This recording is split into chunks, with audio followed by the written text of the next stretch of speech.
திரு மகா சீரியலில் மகா தற்கொலை பண்ணிக்க போயிட்டாங்க. என்ன நடந்ததுன்னு வீடியோவில் பார்க்கலாம். வாங்க வீடியோக்குள்ளே போகலாம். வீடியோ பிடிச்சிருந்தா மறக்காமல் லைக் போட்டு பாருங்க. திரு மகாவை திட்டுறாங்க. மகா கோச்சிக்கிட்டு வெளியில் போயிட்டாங்க. அப்படி வேகமாக போயிட்டு இருக்கிறத பார்த்ததும் அங்கே ரூம் பை வர்றாரு. 2 பேத்துக்கு ஜூஸ் எடுத்துகிட்டு வராங்க. என்னங்க அவங்கள காணான்னு கேட்குறாங்க. அவங்க வெளியில் போயிட்டாங்கங்கிறாங்க.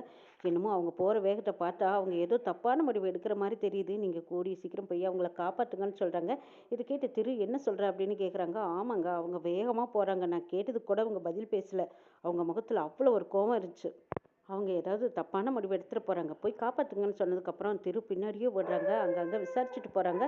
அங்கே மகா தன்னை பல புலம்பிக்கிட்டே போயிட்டுருக்காங்க. அங்கே பக்கத்தில் விசாரிக்கும் போது ஆமாம் ஒரு பச்சை தாவணி போட்டுட்டு ஒரு பொண்ணு கோவத்தில் போயிட்டுருக்கு, போய் பாருங்க. திரு வேகமாக மகாவை தேடிக்கிட்டு போகிறாங்க. அங்கே பார்த்தா ஏரிக்கு பக்கமாக போய்கிட்டு இருக்காங்க. மகா மகா மகான்னு கூப்பிட்டுட்டே போகிறாங்க திரு. இதையெல்லாம் பார்த்துட்டு இருந்த கௌதம் உடனே கவிதாவுக்கு ஃபோன் பண்ணி, கவிதா இங்கே என்னெல்லாம் நடக்குது தெரியுமா? திரு நல்லா திட்டி விட்டுட்டான் போல இருக்கு. 2 பேத்துக்கும் புசு புசு புசு நல்லா பற்றிக்கிருச்சு. சண்டை போட்டுட்டு இப்போ மகா ஏதோ தப்பான முடிவு எடுக்க போகிறான்னு நினைக்கிறேன். அநேகமாக அவள் உயிரோடு இருக்க சான்ஸே கிடையாது. சூசைட் பண்ணிக்க போகிறான்னு நினைக்கிறேன் அப்படின்னு கௌதம் சொல்லிட்டு இருக்காங்க. இதை கேட்டதும் கவிதா சூப்பர், நம்ம எதிர்பார்த்ததை விடவே ரொம்ப நல்லா போயிட்டுருக்கும் போல இருக்குதுங்கிறாங்க. ஆமாம் கவிதா, நானும் பார்த்துட்டு தான் இருக்கேன். மகா வேகமாக போய்கிட்டு இருக்கா. ஆனால் திரு இங்கே தேடிக்கிட்டு போகிறேங்கிறாங்க. அப்படியா, சரி விட்டு தொலைங்க, தொலையுது சனியேங்கிறாங்க கவிதா. சரி இன்னும் என்ன நடக்குதுன்னு நானும் பார்க்குறேன் அப்படின்னு சொல்லிட்டு கௌதம் ஓரமாக நின்று பார்த்துட்டு இருக்காங்க. திரு ஒரு பக்கமாக போனதும் மகாவை கூப்பிட்டு, ஏன் மகா இப்படி கொடுமைப்படுத்துகிற? திவ்யாவுக்கு எனக்கு நிச்சயதார்த்தம் நடக்க போகிற சந்தோஷத்தில் இருக்கும்போது நீ இப்படி கோவிச்சுக்கிட்டு வந்து இந்த மாதிரி ஒரு முடிவு எடுத்தா அப்போ எங்களுக்குள்ளே எப்படி நிச்சயதார்த்தம் நடக்கும்? எங்களுக்குள்ளே எப்படி ஒரு நல்ல சந்தோஷமான வாழ்க்கை அமையும்? நீ ஏன் இப்படி செஞ்சிட்ருக்க? அடிக்கடி இடையில ஏதாவது ஒரு கூத்து பண்ணிக்கிட்டே தானே இருக்க. எங்களுக்குள்ள மன வருத்தம் வர்றதுக்கே நீ தான் காரணம்னு சொல்லி திரு மகாவை திட்டுறாங்க. மகா நினைக்கிறாங்க, என்னங்க இப்படியெல்லாம் பேசிகிட்டு இருக்கீங்க? அங்கே ரூமில் நடந்ததுக்கும் எனக்கு எந்த சம்மந்தம் இல்லைன்னு சொன்னேன். ஆனாலும் அப்போவும் நான் தான் தப்பு பண்ணின மாதிரி என்னை திட்டுனீங்க. இப்போவும் சரி இப்படி ஏரி பக்கமாக வந்து உட்காந்து மனசை விட்டு அழுதுட்டு போகலான்னு வந்தேன். நீங்கள் என்னடானா தப்பாக புரிஞ்சுக்கிட்டு என்னை தேடி வந்து இப்படி திட்டுறீங்களேன்னு சொல்லி மகா அழுகிறாங்க. ஆமாம், உன்னை திட்டாமல் வேறு என்ன பண்ணுவாங்க? கொஞ்சுவாங்களா? எங்களோட நிச்சயதார்த்தத்தை நிறுத்துறதுக்கு நீ தான் காரணம். எங்கள் நிச்சயதார்த்தம் நல்லபடியாக நடக்கக்கூடாதுன்னு நீ இப்படி பண்ணிகிட்ருக்க அப்படின்னு சொல்லி கோவத்தில் வார்த்தைகளை விட்டுறாங்க. இதை கேட்ட மகா, என்னை தப்பாக நினச்சிட்டிங்களே, இதுக்கப்புறமா நான் உயிரோடு இருந்து என்ன பண்ண போகிறேன்? ஆனால் நீங்களும் அக்காவும் நல்லா இருக்கணும்னு தான் என்னோட ஆசையை. உங்கள் 2 பேர்த்தோட கல்யாணமும் நல்லபடியாக நடக்கணும்னு நான் எவ்வளோ ஆசைப்பட்டுட்ருக்கேன்.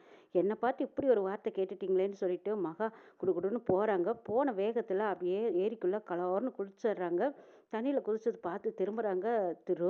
என்னது இவ ஆய் ஊயினா இப்படி தண்ணிக்குள்ளே குதிச்சிட்டாலே, ஐயோ இவளுக்கு வேற நீச்சல் தெரியாதே, உடனே போய் காப்பாற்றலான்ட்டு செல்ஃபோனு பர்ஸு எடுத்து மேலே வச்சுட்டு திருவும் போய் ஜங்குன்னு எட்டி குடிச்சிட்டாங்க.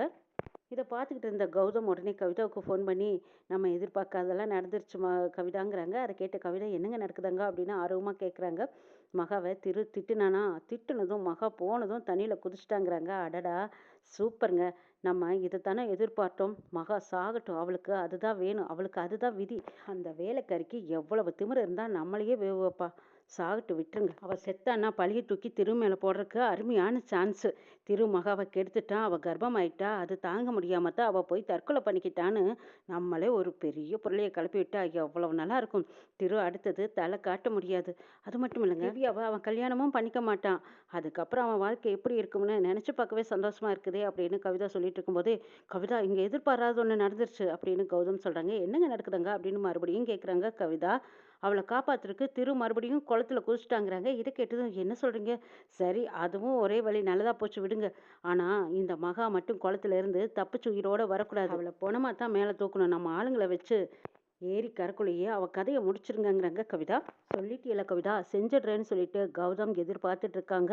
இங்கே திருவும் பின்னாடியே குதிச்சதும் மகாவை தேடிக்கிட்டு இருக்காங்க. மகா திரு வரது தெரிஞ்சு அவங்க கரையோர ஒருங்கிக்கிட்டு இருக்கும்போது கௌதமும் அதே கரைக்குள்ளே குளிச்சிடுறாங்க. குதிச்சதும் மகா போகிற இடத்துக்கு போனதும் மகாவை அப்படியே வாயை கப்புன்னு அமுத்தி பிடிச்சி அவங்க குறவலையை பிடிக்கிறாங்க.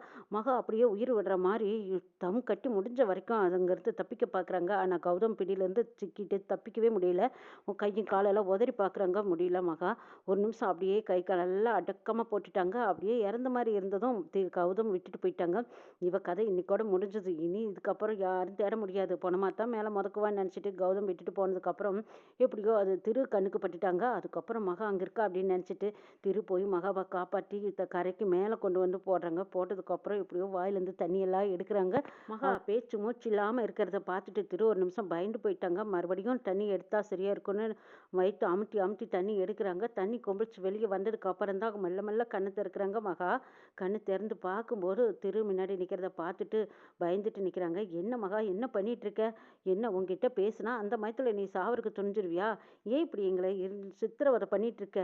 நானும் திவ்யாவும் எதுக்காக இங்கே ஏற்காடு வந்திருக்கோம் உனக்கும் தெரியுமால? ஃபோட்டோ ஷூட்காக வந்திருக்கோம். நீ என்னடான்னா அடிக்கடி உன்னையே நாங்கள் கவனிக்கிற மாதிரி எல்லாம் இருக்குது. காலையிலேருந்து ஏதாவது ஒன்று மாற்றி மாற்றி செஞ்சு எங்களை டென்ஷன் மேலே டென்ஷன் படுத்துகிற. திவ்யா உன் மேலே எவ்வளவு அன்பா பாசமாக இருக்கா. ஆனால் நீ அதை ஏதாவது புரிஞ்சுக்கிட்டியா? ஆனால் உன்னையே நாங்கள் பார்த்துட்டு இருக்க வேண்டியதாக இருக்கும் போல இருக்கு. உங்ககிட்ட ஒரு வார்த்தை கூட தப்பாக எதுவும் சொல்லவே கூடாதா? ஏன் இப்படி பண்ணுறேன்னு கேட்டால் நீ உடனே தற்கொலை முயற்சிக்கு போயிடுவியா? அப்படி ஒரு வேளை நீ தற்கொலை பண்ணியிருந்தேன்னு வச்சுக்கோ, திவ்யாவும் நான் நிம்மதியாக இருப்பான்னு நினச்சேன். எங்கள் 2 பேர்த்தையும் கொண்டு போய் போலீஸ் ஸ்டேஷனில் ஜெயிலில் போட்டுருவாங்க தெரியுமா? ஜெயில் தண்டனை அனுபவிக்கணும்னு நீ ஆசைப்படுறியா? அப்படின்னு திரு கேட்க கேட்க மகா அப்படியே எக்கி எக்கி அழ ஆரம்பிச்சிட்டாங்க. நீங்கள் 2 பேரும் நல்லா இருக்கணும்னு நினச்சி தானே உங்கள் கண்ணுக்கு மறைவா நான் போயிடலான்னு நினச்சேன். அப்போவும் நீங்கள் என்னை காப்பாற்றி இப்படி கேள்வி மேலே கேள்வி கேட்குறீங்களே, என்னால் இதை தாங்கிக்கவே முடியல திரு. நீங்கள் கோவப்பட்ட என்னால் அதை ஏற்றுக்க முடியாது, தாங்கவும் முடியாது. நீங்கள் 2 பேரும் சத்தியமாக நல்லா இருக்கணுங்கிற எண்ணம் தான் என் மனசில் ஓடுது. திவ்யாக்காவும் நீங்களும் கல்யாணம் பண்ணிக்கிட்டு நல்லா இருக்கணும். ஆனால் அதுக்கு இடையில யாரோ நம்மளை பிரிக்க நினைக்கிறாங்க. அது மட்டும் இல்லை, உங்கள் கூட நான் இருக்கிறது யாருக்கோ பிடிக்கல. அதனால தான் நான் கோச்சிட்டு போகிற மாதிரி இப்படி ஒரு காரியத்தை பண்ணியிருக்காங்க. போய் குளத்துல விழுந்ததுமே என்னை யாரோ மூச்சை பிடிச்சு கொல்ல முயற்சி பண்ணாங்க. இதை நான் எப்படி உங்ககிட்ட சொல்லுவேன்?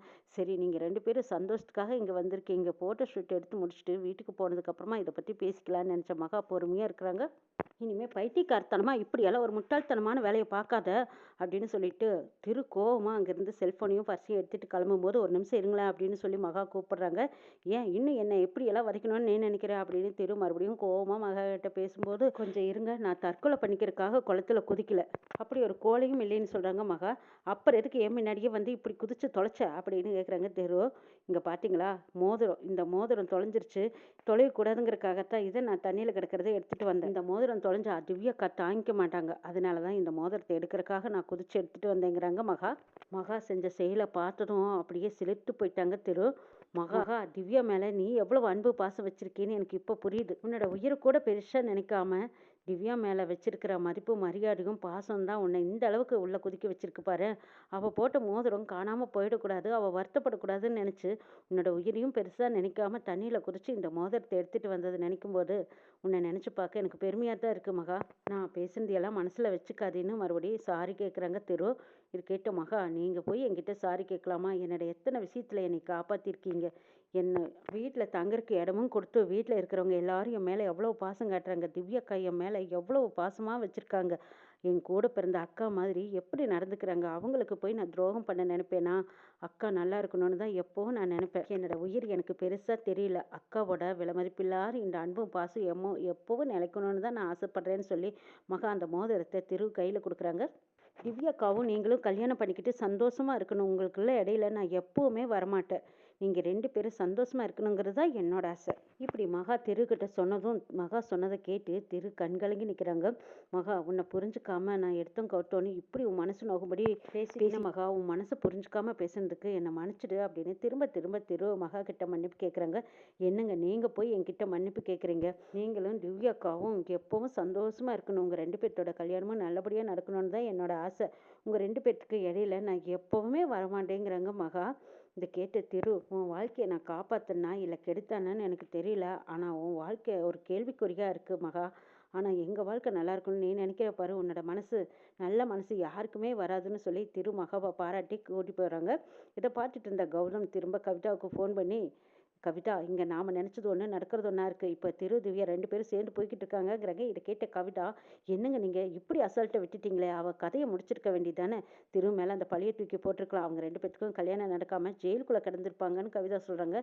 சரி வீடு, மறுபடியும் ஒரு வாய்ப்பு கிடைக்காமலா போயிடும் அப்படின்ட்டு கௌதம் மகாவை போட்டு தள்ள எதிர்பார்த்துட்டு இருக்காங்க. இந்த பக்கம் திரு மகா மனசை புரிஞ்சுக்கிட்டு கூட்டிகிட்டு போகிறாங்க. திவ்யாவுக்கும் திருவுக்கும் ஃபோட்டோ ஷூட் நடந்துட்டுருக்கு. இங்கே மகா அவங்க இடையில போய் நிற்கக்கூடாதுன்னு நினச்சிட்டு அவங்க ஒரு மஞ்சள் கலர் பொம்மைக்குள்ள மகா இருந்துட்டு போய் திருவுக்கும் திவ்யாவுக்கும் ஒரு பூங்கொத்து கொடுக்குறாங்க. திருவும் அதை சந்தோஷமாக வாங்கிக்கிறாங்க. இந்த டெடிபார் எவ்வளோ அழகாக இருக்குல்ல, இந்த கலர் எனக்கு ரொம்ப பிடிச்சிருக்குன்னு திவ்யா கிட்ட கூப்பிட்டு சொல்லிட்டு இருக்காங்க. திவ்யா திரு 2 பேரும் அந்த பொம்மைக்குள்ள இருக்கிறது மகாதான்னு தெரியாமல் அவங்களோட விருப்பத்தையும் எல்லாமே சொல்லி சந்தோஷப்பட்டுட்டு இருக்காங்க. இவங்க 2 பேர்த்தோட சந்தோஷத்தானே நான் எதிர்பார்த்தேன் அப்படின்னு மகாவும் அந்த பொம்மைக்குள்ள அப்படியே மௌனமாக சந்தோஷத்துலையும் அழகியோடும் போயிட்டு இருக்காங்க. என்ன நடக்க போகுதுன்னு நாளைக்கு பார்க்கலாம்.